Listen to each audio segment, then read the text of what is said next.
In this video, I'm going to show you how you can open two independent Chrome web browsers on the Amazon Fire tablet and review them side by side in split mode.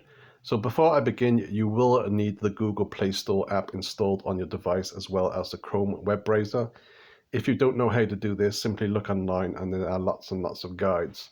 So to open two independent web browsers is really simple. So click on the Chrome web browser. And once that loads, click on the square icon on the bottom of the screen. And once that loads, click on this little drop down arrow and select the split screen option. And then click on the square icon again, which now looks like a pause icon.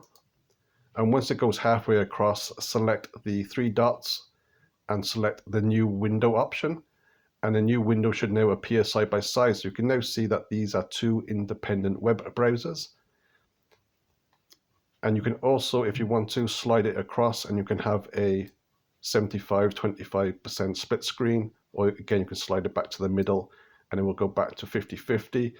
And if you want to get rid of it, simply click on the square icon again, swipe the one up, and you can drag the other one back across the full screen and you're back to normal. So that's how you can do it. Thanks for watching.